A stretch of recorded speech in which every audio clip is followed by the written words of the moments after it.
Up begins tomorrow, Tony.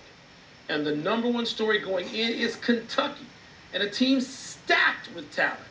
An old ball coach who knows a thing or two about talent, Larry Brown, old camp counsel, tells USA Today that Kentucky, quote, should go 45-0 with that talent. If you take their first and second teams and split them up, they probably have the number one and number two teams in the nation, close quote.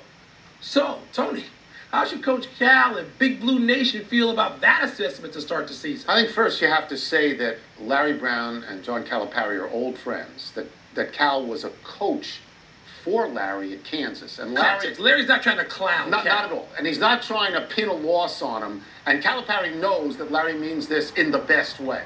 Pressure, though. But if I were Calipari, this is what I would think. I would think, I got really good talent. I know I got good talent.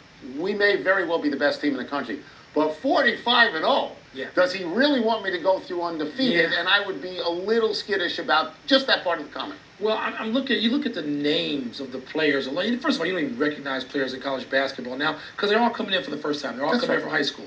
But Aaron and Andrew Harrison, they're coming back. 6'6" backcourt, by the way.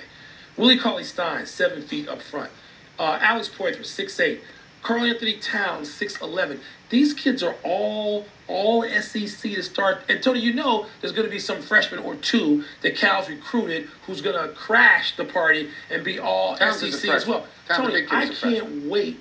That's right, Towns is a freshman. I can't wait to see Kentucky. Maybe look, I don't get into college basketball until sort of after the NFL playoffs are going, which squeezes college basketball season in February and March. I want to see Kentucky.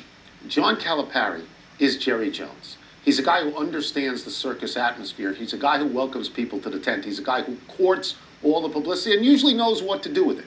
He recruits a certain type of player who's going to get this publicity, and he's comfortable with it. But you and I both know this. As popular as Kentucky is in Kentucky, just that unpopular with everybody else. And people want to see them go 0-45. Yeah. And yet at the end of the year, why do I think they're going to be in the Final Four? Over, under. Losses for Kentucky basketball this regular season. 2 at the most. 1. Okay. I'm going to go under. I'm not going 0. Michelle Roberts. Haters going hate, boy. The NBA Players Association took a very